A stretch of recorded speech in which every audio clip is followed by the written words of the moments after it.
ሰይጣን መቼ እንደሚጥልህ አታውቅም። ሰይጣን ዝም ሲል ስልት እየቀየረ ነው እንጂ ትቶ እንዳይመስል የሚባለው ነው። ክፉ ሐሳብም ወዲያው እንዳየህና እንደሰማ ካላስወገድከው ከዋለ ካደረ ነፍስህን ሳያቃጥላት አይለቅህም። ክርስቶስ እኮ የሕይወታችን ገዥ ነው። የሕይወታችን ራስ፣ የሕይወታችን አለቃ፣ መሪያችን። እሱ ያልፈቀዳት ውሎ እንዴት ብላ ትወራለች? መጸለይ ማለት እኮ እኔ አቅም የለኝም እግዚአብሔር ወይ ድረስልኝ ማለት ሬሳ ያለህ ማለት እኮ ሰይጣን አንቆ ሊገለኝ ነው ማለት ነው። እብድ የተባለ ማለት ነው። ሰይጣንና የሰይጣን ሰዎች ወደኛ ጆሮ የሚወረውሯቸው ቃላት ነው።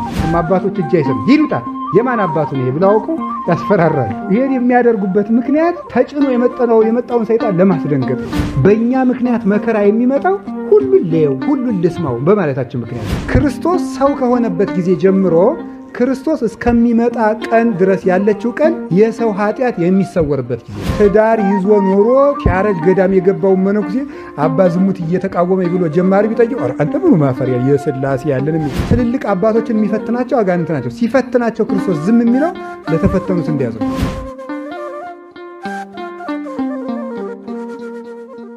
አንድ በገዳም የነበረ ትልቅ ባይታዊ ነበርና ደቀ መዝሙር አለው። ደቀ መዝሙሩ ጸሎት አይወድም። ልጄ ባክህ ጸሎት አታቋርጥ፣ ጸሎትህን ካቋረጥ አጋንንት ሕዋሳትህን ለኃጢአት አሳልፈው ይሰጡሃል እያለ ይነግረዋል። እምቢ ብሎ ዘመኑ ጨረሰ። መሃል ላይ አቋርጦ ተቀሰፈና ሞተ። ተቀስፎ ሙቶ ይሄ ሰው ደቀ መዝሙር የት ደርሶ ቢሆን እያለ ወደ እግዚአብሔር ያመለክታል። ወደ እግዚአብሔር ሲያመለክት የጻድቃንን መኖሪያ ሁሉ ሲያሳየው ኖረና የሚገርመው ይሄኛው መነኩሴ ነው ደቀ መዝሙሩ። ከኃጥአን መኖሪያ ሲደርስ ደቀ መዝሙሩ እስከ አንገቱ ድረስ እሳት ወርሶታል። ልጄ ከዚህ ትድናለህ ብዬ አልነበረም ወይ ጸሎት አታቋርጥ ያልኩህ?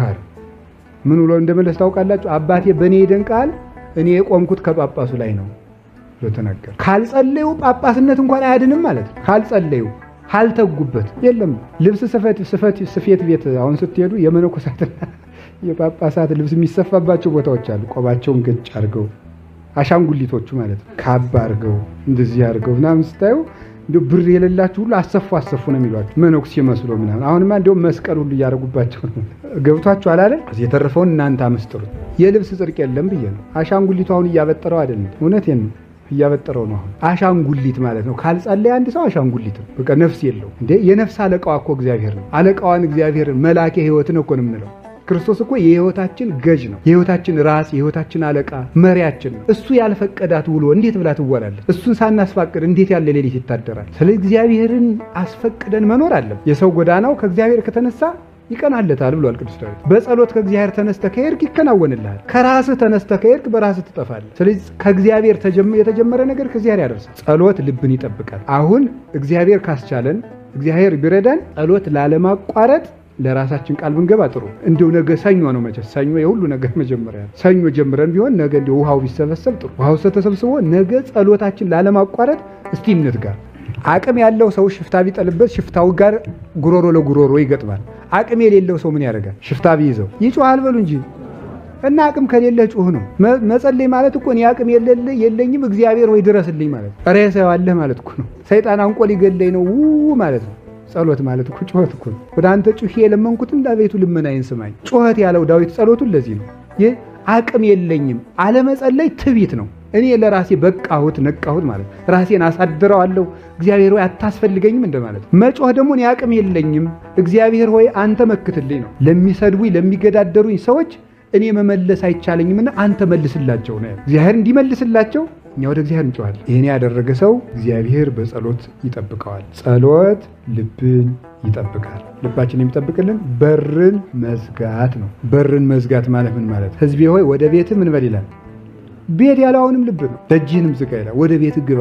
አንተ ግን ስትጸልይ ቤትህን ወደ ቤት ገብተህ ደጅን ዘግተህ ጸልይ ብሏል ጌታ ማቴዎስ 6 ላይ ሲናገር። ምን ማለት ነው? ወደ ቤት ግባ ማለት ወደ ልብህ ግባ ነው። ሕዋሳትህን ሰብስባቸው። ደጅን መዝጋት ማለት የማይረቡ ወሬዎች ወደኛ እንዳይገቡብን ማድረግ ነው። ልብን የሚያረክሱ ነገሮችን ከመስማት መጠንቀቅ። የደጅን መዝጋት አይንን መጠበቅ። ሚጦን ለአይንቴ ከመይራያ ከንቶ አይኖቼ ክፉ ነገርን ከንቱ ነገርን እንዳያዩ መልሳቸው ብሏል ቅዱስ ዳዊት። አይኖቼ ከንቱ ነገርን እንዳያዩ መልሳቸው። አይን በአይን የሚገባው ልብን ያረክሰዋል። በጆሮ የሚገባው ልብን ያረክሰዋል። ልብን እንዳያረክሰው አይንን ጆሮን መጠበቅ፣ የሚያረክስ ነገር ከመስማት መጠበቅ። ነገር በዚህ ውስጥ ከገባ ግን ከዚያ ልባችን ይጠብቃል። አባቶች ይህን በሁለት መንገድ መስለው አስተምረውታል። አንደኛው በእሳት፣ ሁለተኛ እብድ በወረወረው ድንጋይ መስለው ያስተምራሉ። የበረሃ አባቶች ሲያስተምሩ አንድ እብድ ወደ ቤትህ ይወረውራል፣ ድንጋይ ይወረውራል።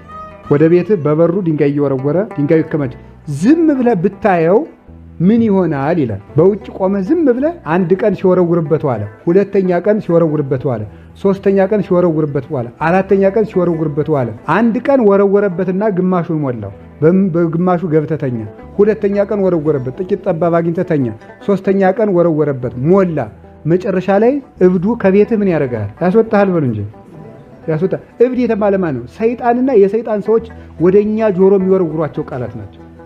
እነዚያን ዝም ብለህ ወደ ጆሮ ሲገቡ ዝም ብለህ የምታዳምጥ ከሆነ ከልብህ ትወጣለህ። ድንጋይ ሞላው ማለት ቤቱን ድንጋይ ሞላው ማለት ልብ ውስጥ የማይረቡ ነገሮች ሞሉበት ማለት። ስለዚህ ድንጋዩን መጀመሪያ ሲወረውር አውጣው ማለት መጀመሪያ እንደሰማ ሐሳብን አውጥተህ ጣል። ወይ አትስማ፣ ወይ ደግሞ ስትሰማ ነገሩን እንደ ከንቱ እያይ ወዲያው ታው መልሰህ አታንሰላስለው ማለት ከንቱ ነገር። ያየኸውንና የሰማኸውን ነገር እንደ እሳት አድርገው ይላል። ያየነው የሰማነው ነገር ወደ ምኞት ይቀየራል፣ ምኞት ወደ ተግባር ይለወጣል። ያየኸውንና የሰማኸውን ነገር እንደ እሳት አድርገው ማለት እሳት ድንገት ብትይዝ ምን ታደርገዋለህ? ድንገት እጅ ላይ ቢያርፍ እንደምታደርገው ወርውረው ነው። ወዲያው ብትይዘው ምን ያደርግሃል? ሳያቃጥል አይለቅህም። ክፉ ሐሳብም ወዲያው እንዳየህና እንደሰማህ ካላስወገድከው ከዋለ ካደረ ነፍስህን ሳያቃጥላት አይለቅህም። ስለዚህ እሳት ነውና ወዲያው አይተ ሰምተ ወደ ልብ የገባውን ነገር ወዲያው አውጥተህ ጣል። ሽሽ ሐሳቡን፣ ይህንን ሐሳብ ሽሸው። ስለዚህ በርን መዝጋት ምን ማለት ነው? ክፉ ነገሮችን ከማየትና ከመስማት ምን ማድረግ ነው? መከልከል ማለት። ክፉ ነገሮችን ከማየትና ከመስማት ከቤት መውጣት። ዲና የምትባል ነበረች፣ ኦሪት ዘጸአት ምዕራፍ 34 ላይ ያለች የያዕቆብ ልጅ ናት። እና እሷ ሳይቸግራት ብድግ አለችና ብድግ ብላ ከሰፈር ወጣችና ወጣ አለችና በሴኬም ያሉ ሰዎች በሙሉ አገኟት። ከወጣቶች ጋር ተሰብስቦ አንድ ወጣት ጠለፈና አስነወራት፣ ክብሯን አጣች። በዚህ ምክንያት ደግሞ ወንድሞቿ ሄደው ሕዝብ አጠፉ፣ ገደሉ። ይቺ ዲና የምትባለው ነፍስ ከልቧ ወጣ የምትኮበልልናት፣ ማየትን በቃ የምትቅበዘበዝ፣ ሁሉን ማየት ደስ የሚያሰኛል፣ ሁሉን መስማት፣ ሁሉን መነካካት ደስ የሚያሰኛል፣ ከሁሉም የምትወጥ ከሁሉም የምትደርስ እቺ ነፍስና ዲና ራሷም ነውር ውስጥ ገባች፣ ክብሯን አጣች፣ ወንድሞቿም ነፍስ ገደሉ። በዚህ ምክንያት አባቷ ያዕቆብ ድንኳን ነቅሎ ተሰደደ። በእኛ ምክንያት መከራ የሚመጣው ሁሉን ለየው ሁሉን ልስማው በማለታችን ምክንያት ነው። እንሞክረው ተብሎ የተጀመረ ነገር ነው መከራ ሆኖ ከሰዎች ልብ አልወጣ ያለው እንደ ቀላል የተጀመረ ነገር። ስለዚህ ሁሉን ከማየትና ሁሉን ከመስማት መቆጠብ። የማይረባንን ነገር ሁሉ ትምህርት ቤታችን አይደለም፣ ሁሉ መምህራችን አይደለም። መውጣት አለብን ከዚያ ከማይረባን መስማት፣ የማይረባንን ከማዳመጥ መውጣት አለብን። ደጅን መዝጋት ማለት ይሄ ነው። ቀጥሎ ምን ማለት ነው?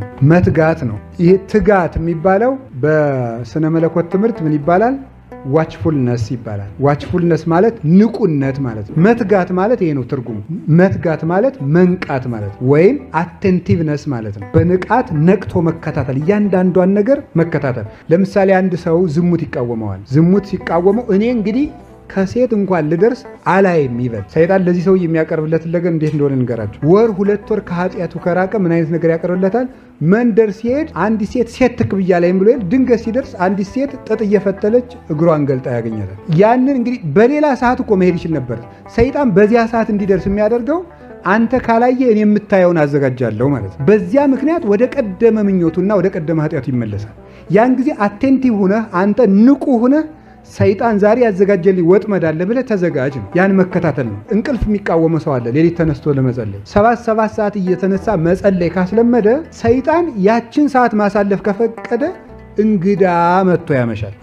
እንግዳ መምጣቱ ላይ አይደለም ችግሩ። እንግዳውን ሰይጣን ያመጣው አይደለም ችግሩ። ከእንግዳው ጋር ረጅም ጨዋታ እስከ 5:30 ማምሸት ነው። ያ ሲሆን ከዚያ በኋላ ምን ይላል? ይተኛሉ። ምክንያቱም የመጸለይ ጣይም ደግሞ ስለሚጠፋ ሲያወሩ እንደቆዩ እንኳን መጸለይ ሁሉንም ያስጠላ፣ ጭንቅላት ዝውር ነው የሚለው። እኔ ለራሴ አሁን ሳወራ ቆይቼ መጽሐፍ ባነብ አይገባኝ። መሰው ጋር ሰው ጋር ከቆዩ ወይ ተኝቶ መነሳት ወይ ጥቂት ዝም ካላሉ አይምሮ አይሰበሰቡ። ስለዚህ ይተኛ ላይ እንግዲህ አይምሮ ያልተሰበሰቡ ብሎ ይተኛ። ሲተኛ ምን ይነሳል? 2 ሰዓት ተኩል ብሎ ቁጭ ይላል ማለት ነው።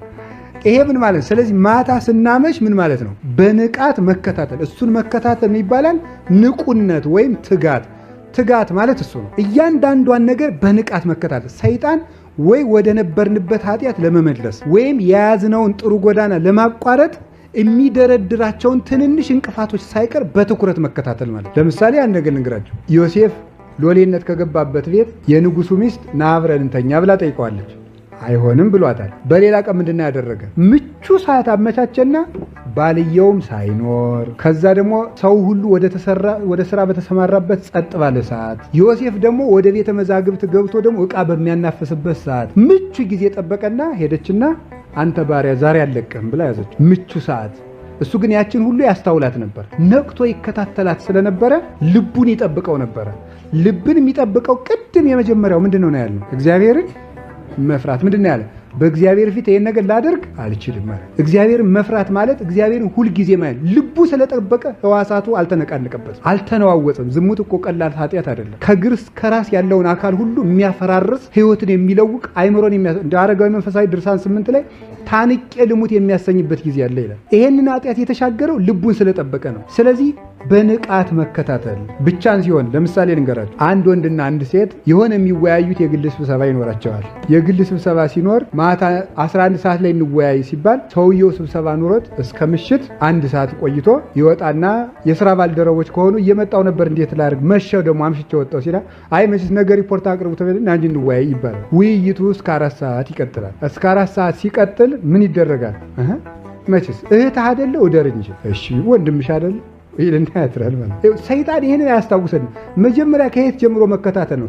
ስብሰባው ሲራዘም፣ አሁን መሽቶ እንገናኝ ሲባል፣ ከዚያ ቀጥሎ ውይይቱ ለስንት ሰዓት ይፈጃል የሚለውን አስቦ ሰይጣን ቀጥሎ የሚወልደውን ጭምር ማሰብ ምን ይባላል? ትጋት። ልብን ነቅቶ መጠበቅ ማለት። ይችን ነው ጌታ የማቴዎስ ወንጌል ምዕራፍ 24 ቁጥር 42 ላይ የነገረን ማለት። ጌታችሁ በምን ሰዓት እንደሚመጣ አታውቁምና ሁልጊዜ ንቁ ያለን ለዚህ። ሁልጊዜ ነቅታችሁ ተግታችሁ ጠብቁ። እቺ ትጋት ማለት እያንዳንዷን ሰዓት ባትኩሮት ማየት፣ ሰይጣን የሚያደርጋትን ነገር ሁሉ ማለት ነው። መጽሐፈ ሐዊ ላይ ቅዱስ ባስልዮስ ዘቂሳርያ ምን ብሎ ይናገራል? መነኩሴ ምንድነው? ባይታዊ በማይጠቅም ርኅራኄ ይወድቃል ይላል። የማይጠቅም ርኅራኄ ምንድነው? 30 ዓመት 40 ዓመት ከዘጋው ባይታዊ አንድ ሴት ትሄድና ጨንቋት ነው እኮ እሷም አባቴ ከጉድ ያውጡኝ ችግር ውስጥ ላይ ብላ ታለቅሳለች በሩ ላይ። እሱ ሴት አይቶ አያውቅም። መች እንዴት አደርጋለሁ? የእግዚአብሔር እንግዳ አይደለች ላውጋት ብሎ ሲወጣ ችግር ማለት። ስለዚህ ምን ማድረግ ነው ያለበት? እሱ የፈለገሽም በይ ነው። ከዚህ ላይ ማለት ለባይታዊ ምሕረት አይጠቅመውም፣ ጭካኔ ነው። ፎገራ አንድ አባት ነበሩ፣ አባ ናሁሰን ታውቋቸዋላችሁ አይደል? እና አንድ ጊዜ ይምከሩና አልናቸው። ሰይጣን ይምከርህ። አውቀው ነው እንደዚያ የሚሉት እኮ። አሁን ለሰው ሞኝ ነው የሚመስሉት፣ በፍጹም እንደዚህ አይደለም። አውቀው ነው እንደዚያ የሚሉት። ልምክ ይምከሩኝ ምናምን እያለ ሰው እየመጣ እንዳያቦዝናቸው ነው። እና ያችን ትጋታቸውን እንዳይነካበት ሰይጣን ይምከርህ። አዳምና ሔዋንን የመከረ እሱ አለ፣ እሱ ይምከርህ። ግር ምንም ያደርገው እኮ አይኛ ማንነድም ብለን 3 ቀን ብለን ተኛን እዚያው ክርስቶስ ሰማ። በ3ኛው ቀን የሆነች ካቢ ክባሉ እዛች እየካቡ እንደዚህ እያሉ ወጡ። ለካ አውቀው ነው። ከዚያ በኋላ ሰላም ለኪ ደግሞ ኮቸሮ ሁሉ ሰጥተው ሰደዱን አብልተው። ግን መጀመሪያ ላይ አይሸነፉም አባቶች፣ እጅ አይሰኑም። ይሉታል የማን አባቱ ነው ብለው አውቀው ያስፈራራሉ። ይሄን የሚያደርጉበት ምክንያት ተጭኖ የመጣውን ሰይጣን ለማስደንገጥ ነው። በትጋት ነፍሳቸውን መከታተል ይፈልጋሉ። እግዚአብሔርን የሚፈራ ሰው መጨረሻው ምን ይላል? ያምራል። ሩጫቸውንም በአግባቡ ፈጸሙ። ቅዱስ ዮሐንስ አፈወርቅ የሲራክን ይዞ እጅ አድርጎ ጠቅሶ ስትሄድ በገደል ጫፍ እንደምትሄድ ሆነ ኑር እድሜህን ሙሉ የሚለው ፍራ በቃ። ለዘኔው ቅዱስ ጳውሎስ የማንም የቆመ ቢመስለው ምን እንዳይሆን ይጠንቀቅ ነው ያለ። እንዳይወድቅ ይጠንቀቅ ነው። አሁንስ ጠንክሬያለሁ፣ አሁን ጸሎት ውስጥ ነኝ፣ ደህና በርትቻለሁ የሚባል ነገር የለም። ሰይጣን መቼ እንደሚጥልህ አታውቅም። ሰይጣን ዝም ሲልህ ስልት እየቀየረ ነው እንጂ ትቶ እንዳይመስልህ የሚባለው ለዚህ ከነቀፋ መጠንቀቅ ነው። ከነቀፋ ነው ልብን የሚያባክነው አንዱ ማለት ነው። ነቀፋ ማለት ሰውን በውስጥ መተቸት ማለት ነው። በልብ መተቸት። አንደኛ ቆሮንቶስ ምዕራፍ 4 ቁጥር 5 ላይ ጊዜው ሳይደርስ እገሌ ደግ ነው እገሌ ክፉ ነው ብላችሁ ለምን ትመረምራላችሁ ይላል። ለምን ትመረምራላችሁ? የሚመረመርበት ቀን ገና ነው። ለእናንተ አልተሰጣችሁም። ገና ለገና በልብ ሰውን ስለምን ትተቸዋለህ? ስለምን ትነቅፋለህ? የልብ ነቀፋ። ከዚያ ምንድን ነው ያላደረገ? ለጊዜው ሳይደርስ ሰው የሚተችበት ቀን መቼ ነው? ክርስቶስ ሲመጣ ነው። ጌታችን መድኃኒታችን ኢየሱስ ክርስቶስ በነቢብ በሐልዮ በገቢር የተሰራውን ኃጢአት ገልጦ መርምሮ የሚያሳይበት ዕለተ ምጽአት አለ።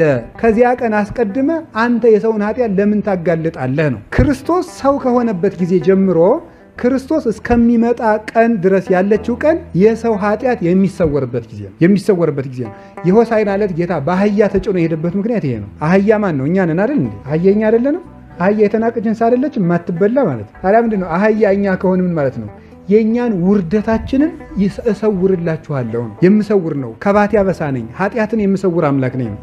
ክርስቶስ የሰወረውን ኃጢአት አንተ የምትገልጥ ምንድነህ ነው? እንዲኖር አይደል? ደሞስ ምንድን በምን ታውቃለህ? አናውቅም እኮ እውነቴን ነው የምነግራቸው። አረጋዊ መንፈሳዊ ምን ይላል? የሰውን ጠባይ ማወቅ ከፈለክ መምህራንን ጠይቅ፣ መጻሕፍትን መርምር ይላል። መምህራንና መጻሕፍት የሰውን ልብ መርምር ይላሉ። እንዲህ ብሎ መመርመር እንዳይገባህ ይነግሩሃል። የሰውን ልብ አትመርምር፣ እንዲህ ነው ብለህ የሰውን ልብ አትመርምር። ሰው ለምን እንዳጠፋ አታውቅምና ባጠፋበት ጥፋቱ አትፍረድበት። ተሳስቶ ይሁን አቅቶት ይሁን ምን ሆኖ ይሁን ራሱ ባለቤቱና እግዚአብሔር ብቻ ይተዋወቃሉ። አትፍረዱ። በጣም ከባዱ ኃጢአት የመፍረድ ኃጢአት ነው። ሰውን ይመፍረድ። አንተ እንደው አታፍርም? በስመ አብ ወወልድ ወመንፈስ ቅዱስ አሐዱ እንዲሁ ነህ እንደው አንተ እንዲህ ታደርጋለህ አይባልም። ሰይጣን ያንን የፈረድንበትን ኃጢአት እኛ ላይ ነው የሚያሰፍረው። እግዚአብሔርም ረድኤቱን ይነሳናል። ሁልጊዜ የሚተረክ አንድ ታሪክ አለ አይደል? አንድ መነኩሴ በገዳም ሲኖር 15 ዓመት ሆኖ የማግባት ሐሳብ ይቃወመው ነበር። እሱ አላገባም እያለ የተጋደለ ሰይጣን አግባ ይለዋል። 15 ዓመት ተጋድሎ ሲያቅተው በቃ እንግዲህ ላግባ ብሎ ከተማ ተነስቶ ሄደ። ሲሄድ እግዚአብሔር ቸር አይደል? አቅማችንንም ያውቃል ድካማችንን ደግሞ ከንቱ ያስቀርም። አንድ የበቃ ባይታዊ ይኸውላችሁ፣ አንዱ ባይታዊ ሂዶ ጠየቀ። እጅ ቀድሞ ሂዶ ምን ሆነ ነው አለ። አባቴ እኔማ የዝሙት ኃጢአት እየፈተነኛል። አንተ የእንጦንስና የመቃርስን ቆብዘህ እንደዚህ ስታስብ አታፍር? ምኑ ማፈሪያ ነህ? ተበልሶ መጣ። ተስፋ ቆርጦ ወጣ። ስለዚህ በገዳም ያሉ አባቶች ምን ያሉ? ላልተፈተነ መነኩሴ ጾርህን አታውራ ይላል። ተፈትኖ የማያውቅ ሰው ብትነግረው ኦሮ ግዚያ የመድኃኒዓለም ያለን። ለምሳሌ አሁን ትዳር ይዞ ኖሮ ሲያረጅ ገዳም የገባውን መነኩሴ አባ ዝሙት እየተቃወመ ብሎ ጀማሪ ቢጠይቅ አንተ ምኑ ማፈሪያ የሥላሴ ያለን የሚል ለምን? እሱ ጨርሶት መጥቷል። አይፈትነውማ። ስለማይፈትነው ለተፈተነው አያዝንለትም። ስለዚህ ተፈትኖ ላላለፈ መነኩሴ ፈተናህን አትናገር የሚባለው ለዚህ። አሁን ምን አደረገ? አባቶች እንኳን እኮ እንዲፈተኑ የሚያደርጋቸው ትልልቅ ደረጃ ደርሰው እንዲፈተኑ የሚያደርጋላቸው ምንድን ነው? ለተፈተነ ሰው ምን እንዲሉ ጭምር ነው። ፈተና በሁለት መንገድ ነው። አንደኛ በራሳችን እንፈተናለን። አጋንንት አምጥተው ደግሞ እንፈተናለን። ትልልቅ አባቶችን የሚፈትናቸው አጋንንት ናቸው። ሲፈትናቸው ክርስቶስ ዝም የሚለው ለተፈተኑት እንዲያዙ ነው። አባ ጳኩሚስ ሳይቀር ይፈተን ነበር። ጅብ በመጣች ጊዜ ሀፍረተ ስጋውን አውጥቶ እባክሽ ብይልኝ እስኪል ድረስ ይፈተን ነበር። ግን ታላቁ ጳኩሚስ ቅዱስ ሚካኤል እንዲህ ብለህ ስርዓት ስራ ብሎ ኋላ የመነኮሳትን ስርዓት እንኳን ከቅዱስ ሚካኤል ተምሮ የጻፈው ያ ታላቁ ጳኩሚስ አጋንንትን በዝምታው አንቀጥቅጦ የሚያወጣቸው ጳኩሚስ በዚህ መጠን ይፈተን ነበር። ለልጆቹ እንዲያዝንላቸው እንጂ ርኩስ ስለነበር አይደለም። ሄዶ አወራው። ወጥቶ ተስፋ ቆርጦ ሲሄድ አንድ ሌላ ትልቅ የበቃ ባይታዊ ላከለት እግዚአብሔር። የት ትሄዳለህ? እንዲህ ተፈትኜ ኋላ አደረገና እንዲህ አድርግ፣ እየዋልክ ብላ፣ ዮሐንስ ወንጌል ድገም፣ ተስፋ አትቁረጥ፣ ትትና ይኑርህ ብሎ መከረውና ይቀልልሃል ብሎ መክሮት ሄደና ለሰው እንዲያዝን ለዚያ ላልተፈተነው ሽማግሌ የዚህን የወጣቱን መነኩሴ ዝሙት ገልብጥበት እግዚአብሔር አለ። እንደ ንብ ወስዶ አሰፈረበት። በዚያ ላይ ያኛው 15 ዓመት የለፋበትን እሱ በአንድ ቀን ተነስቶ ወደ ከተማው በአንድ ቀን እያበደ ጨርቁን ጥሎ የት እየሄድክ ነው አለው። ደግሞ ያው ቆየው ደግሞ አያችሁ፣ ያው ባይታዊ ቆየው መንገድ። የት እየሄድክ ነው? እንደዚህ ተፈትኜ ሁለተኛ በሰው አትፍረድ፣ ለሰው ዘንድ እንጂ አትፍረድ ብሎ ስርዓት አስተምሮ መለሰው ይላል። ደግሞ እሱም ደግሞ እንዳይጠፋ ማለት እግዚአብሔር አዛኝ ስለሆነ፣ ስለዚህ በልባችን መንቀፍ። አሁን አርምሞ የሚባል አለ።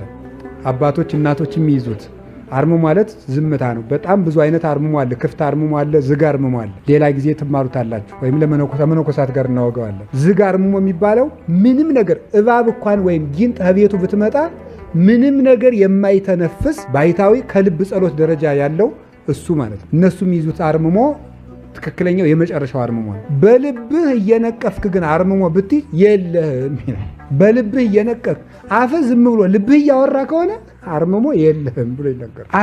አርምሞ የሚሆነው ልብ ሲያርፍ ነው። ልብ ሲያርፍ ነው እና በልብ አለመንቀፍ።